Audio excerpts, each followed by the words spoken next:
거룩하신 분이십니다. 우리가 하늘에 바라보는 해보다도 더 거룩하셔서 천사들도 그 하나님을 바로 볼 수 없기 때문에 천사들이 그 눈을 가리고 그리고 하나님 앞에 거룩하다 거룩하다 노래하는 그런 모습을 이사야 선지자가 환상 중에 보았다라고 이사야 6장은 기록을 하고 있습니다.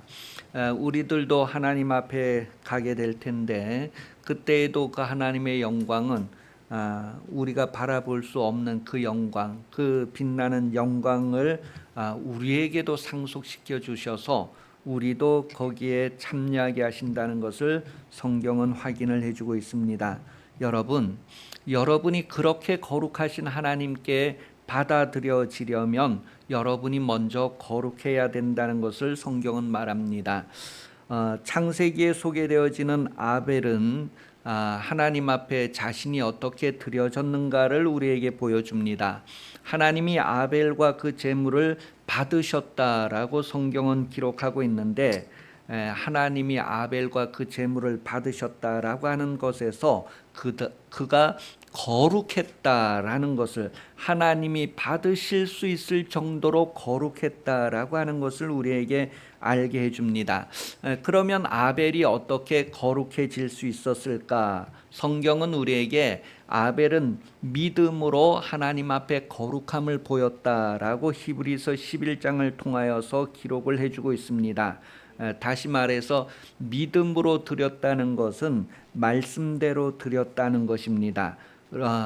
믿음이라고 하는 것은 하나님의 말씀을 들음으로 하나님의 말씀을 행함으로 나타난다는 거예요. 그러니 아벨은 평소에 하나님의 말씀을 행하는 삶, 청종하는 삶을 살았다는 거예요. 그래서 하나님은 그의 믿음을 보시고 그를 받아들이셨다라고 말합니다.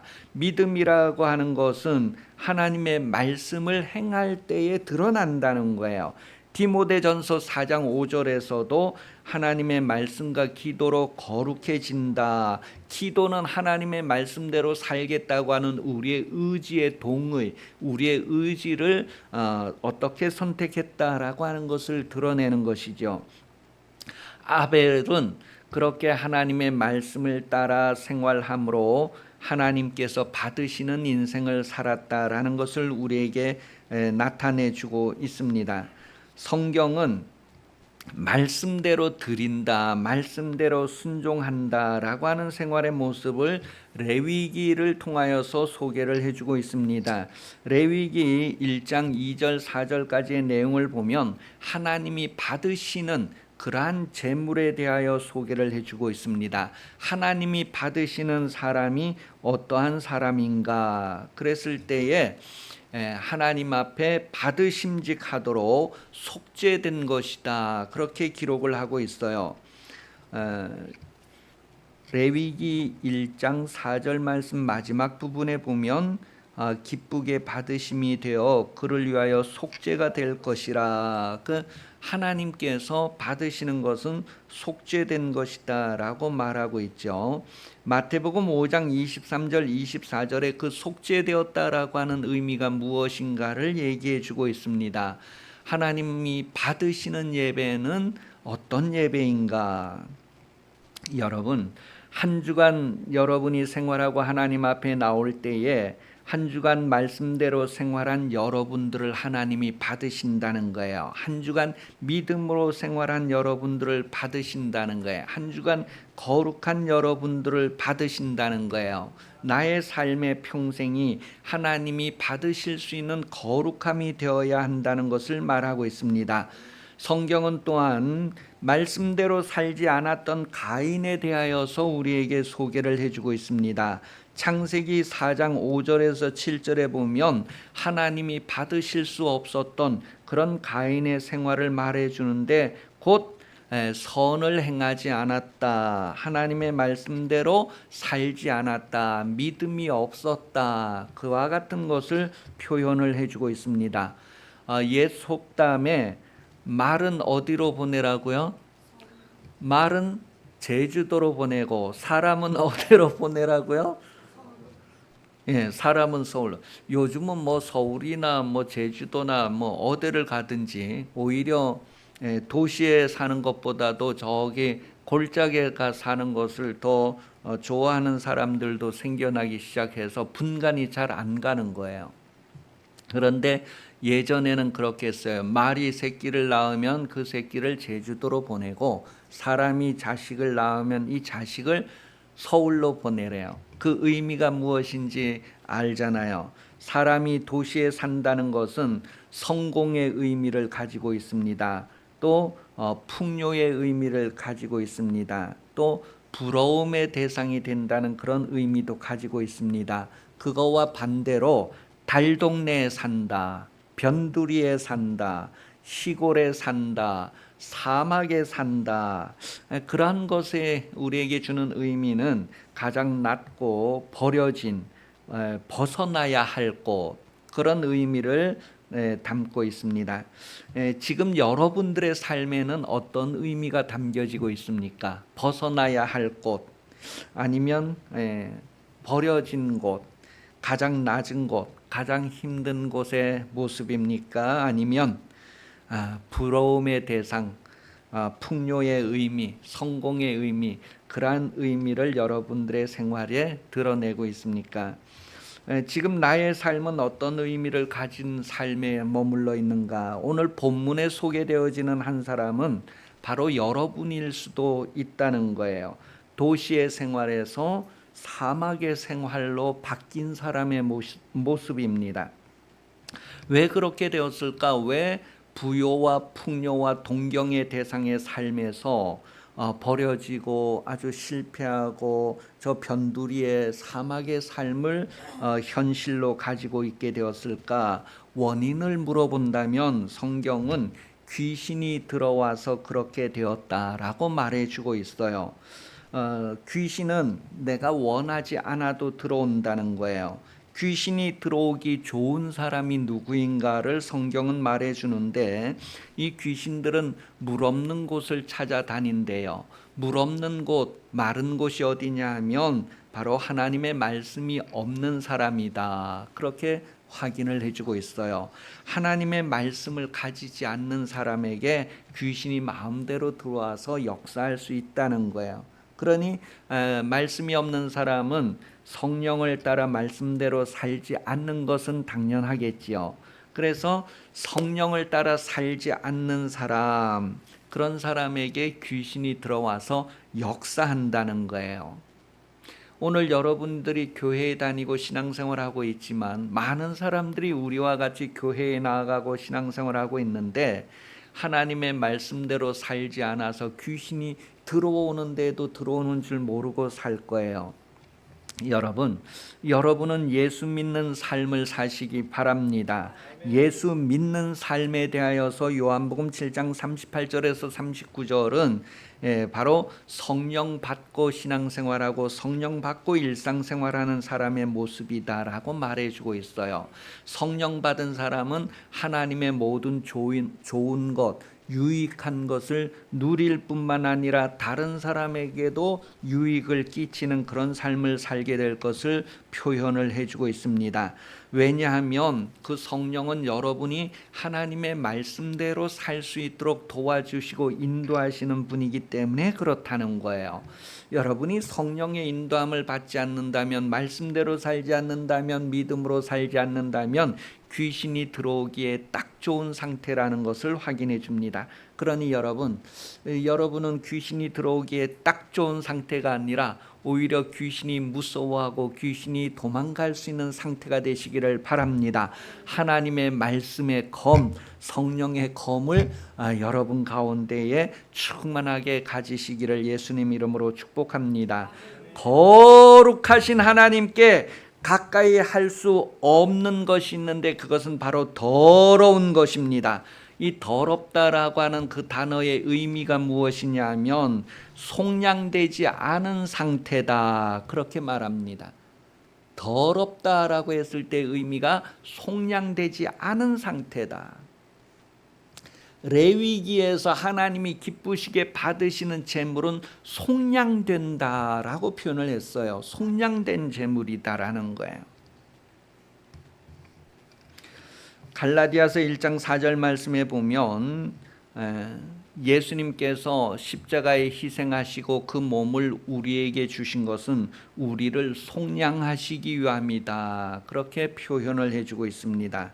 죄를 대속하기 위하여, 그 대속이라고 하는 단어가 속량이라고 하는 단어입니다.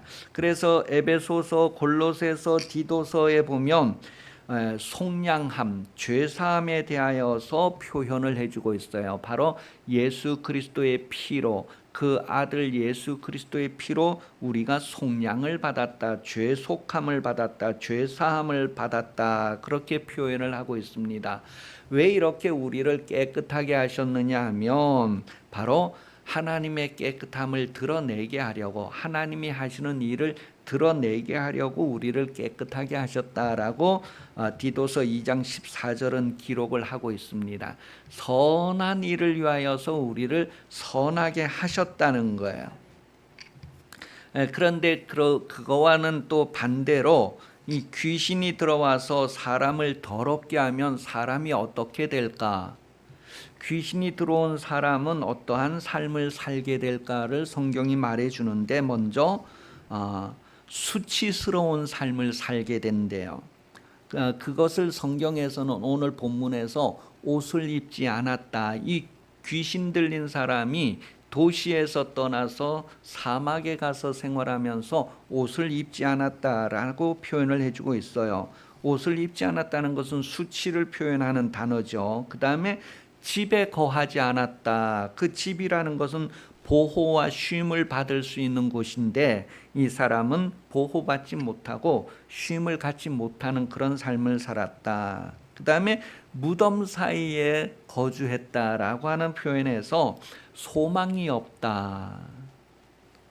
그 의미를 전도서 9장 4절에 표현을 하고 있어요.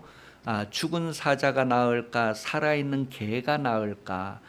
죽은 것보다는 살아있는 게 낫다고 하는 의미예요. 왜? 살아있으면 소망을 가질 수 있기 때문이다 라고 표현을 해주고 있습니다. 그런데 무덤 사이에 있다는 것은 소망이 없다는 것이죠.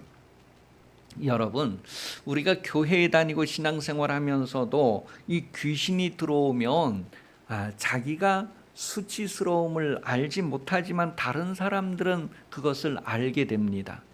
그러니 여러분, 수치스러운 삶을 살고 있는 상태에 귀신이 들어와서 그렇다는 거예요. 또 보호받지 못하고 쉬지 못하는 것도 귀신이 들어와서 그렇다는 거예요. 또 소망이 없는 생활도 귀신이 들어와서 그렇다라는 것을 오늘 본문에서 귀신이 들어온 상태의 사람의 모습을 우리에게 쭉 표현하면서 귀신이 들어오면 저렇게 되는구나를 알게 해주고 있습니다. 여러분들의 삶에서 나는 그런 때가 없었는가를 돌아보면서 이게 내가 귀신에 대해서 너무 아무 생각 없이 살진 않았는가를 돌아보시기 바랍니다. 귀신이 들어온 사람에게 나타나는 일들을 이제 28절에 보면 이렇게 표현되어 있어요. 28절, 오늘 본문 28절 다시 한번 읽어보겠습니다. 시작.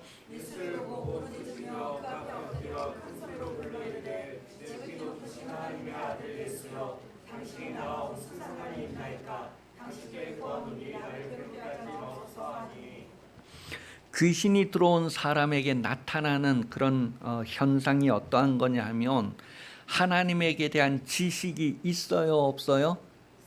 하나님이 어떤 분인가는 지식이 있어요. 그런데 그 지식이 있는데 그 지식이 그 사람에게 유익한가요, 무익한가요? 아무 도움이 안 되는 거예요. 알면서도 말씀대로 행하지 않는 것, 그것을 믿음이 없다라고 말합니다. 알면서도 행하지 않는 것을 믿음이 없다라고 표현을 해요. 야고보서 2장 17절에서 19절까지의 말씀을 보면 알면서도 행하지 않는 것은 믿음이 없는 것이다 라고 우리에게 표현을 해주고 있어요.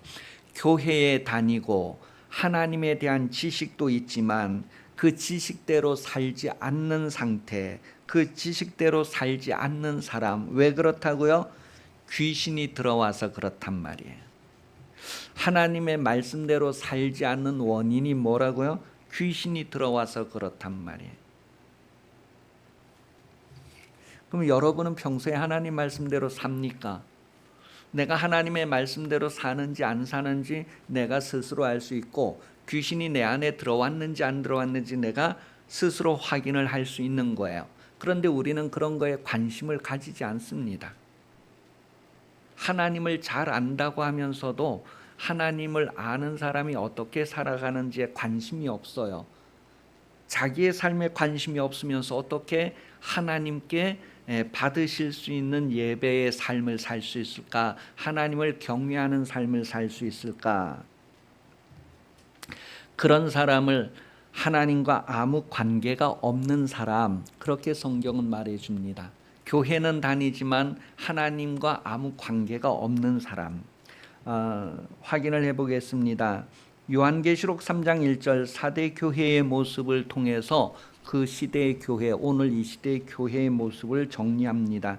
4대 교회의 사자에게 편지하라. 하나님의 7 영과 7 별을 가지신 이가 이르시되 내가 내 행위를 아노니 내가 살았다는 이름은 가졌으나 죽은 자로다.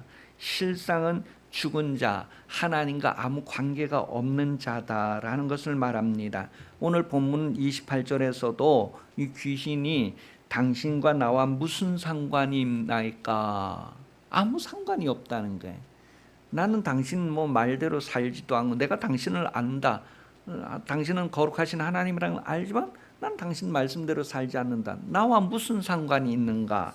이 귀신이 지금 하는 말이에요. 귀신 들린 사람이 지금 드러내고 있는 모습이란 말이에요. 이 의미를 우리에게 알게 해주는 내용이 요한복음 13장 8절에 나옵니다. 요한복음 13장 8절은 그 예수님께서 제자들의 발을 씻겨주는 내용에서 베드로가 하는 말이에요. 베드로가 이르되 내 발을 절대로 씻지 못하시리이다. 예수께서 대답하시되 내가 너를 씻어주지 아니하면 너가 나와 상관이 없다.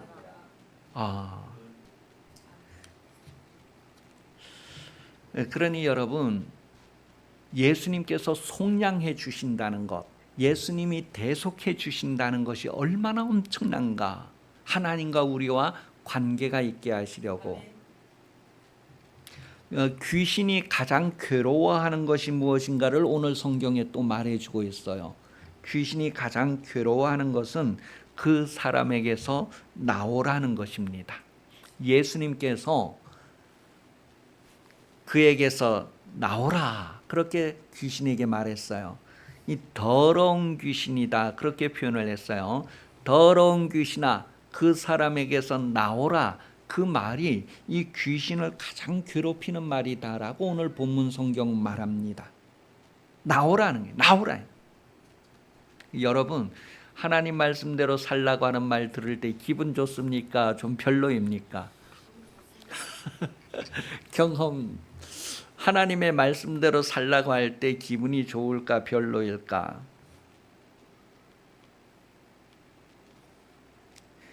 왜 그러느냐 하면 이 귀신들이 안에서 역사를 하기 때문에 그렇다는 거예요. 아니, 난 귀신 없는데요? 없다고 생각하면 그냥 없다고 생각하고 사는데 실상은 뭐예요?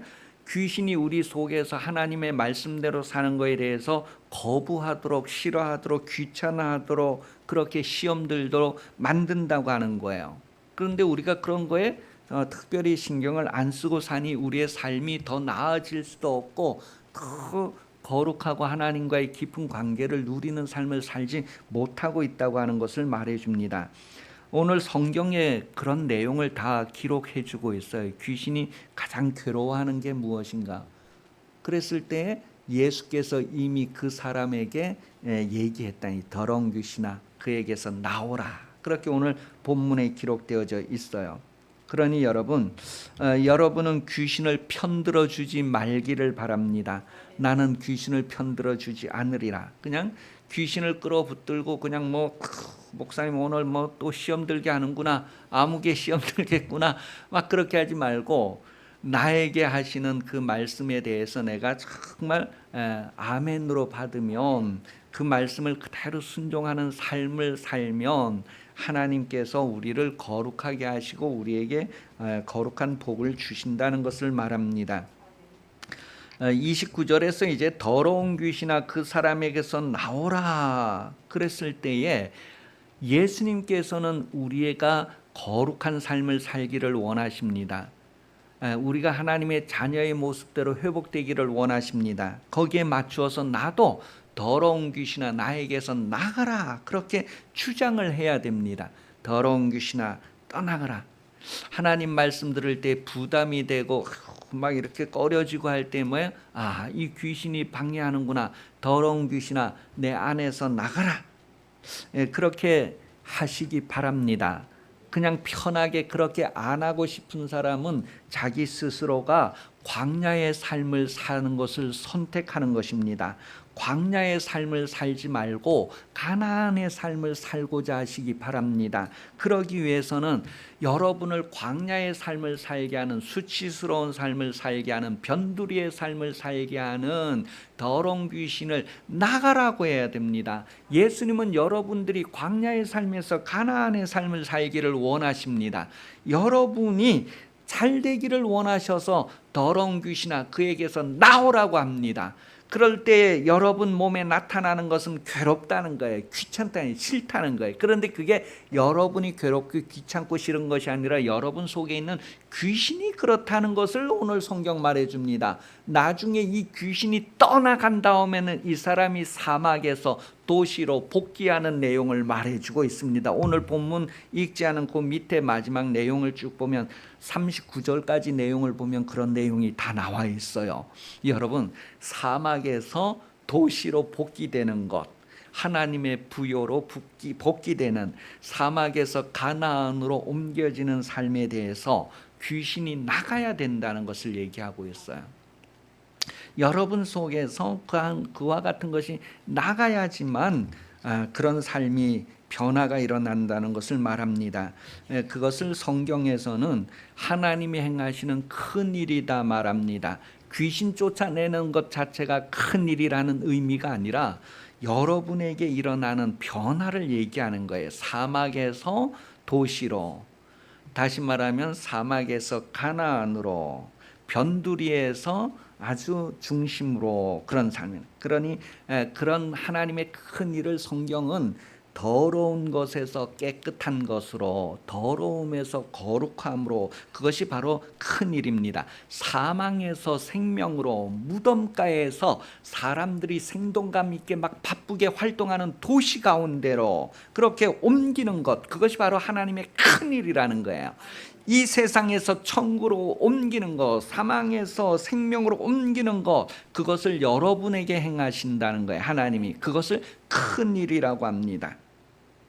그래서 도시 생활은 하나님의 나라의 부요함을 상속받게 하는 것으로 성경이 우리에게 소개를 해주고 있습니다. 여러분에게 행하신 하나님의 큰 일을 아는 사람은 하나님을 찬송합니다. 이제는 여러분이 그 일을 안다면 또한 누구에겐가 하나님의 큰 일이 계속되도록 여러분이 쓰임받는 삶을 사시기 바랍니다. 전도하는 삶입니다. 하나님이 행하시는 큰일, 사망에서 생명으로, 더러운 곳에서 거룩한 곳으로, 무덤에서 가나안 복지 천국으로 하나님께서 여러분을 그렇게 옮기시는 큰 일이 여러분에게 일어났다는 것을 또한 다른 사람에게 일어날 수 있도록 행하는 생활에서 증거할 수 있기를 예수님 이름으로 축복합니다. 기도하겠습니다. 살아계신 하나님, 하나님께서 우리가 거룩하게 하시는 놀랍고 큰 일을 행하셨음을 깨닫습니다. 더러운 귀신을 명령하여서 우리에게서 나오라고 하시는 하나님을 깨달아 알게 하시고 우리도 하나님과 함께 더러운 귀신이 떠나가라고 선포하게 하시고 명령하는 삶을 살게 하시고 하나님의 거룩하심을 온전히 이루어서 하나님의 상에 올라가며 하나님의 손에 붙들려 쓰임받는 인생 되게 하여 주옵소서. 나에게 행하신 큰 일을 깨달아 알게 하시고 하나님의 행하시는 큰 일이 또 다른 많은 사람들에게 나타날 수 있도록 우리가 보냄을 받을 때에 잘 쓰임받는 성도들이 되게 하여 주옵소서. 다시 오시는 예수 그리스도 은혜 베풀어 주시며 하나님 아버지 크신 사랑하심과 성령 도우심이 주일 오전 예배 참석하여 머리 숙인 성도들 위해 영원히 함께 하시기를 간절히 축원하옵나이다. 아멘.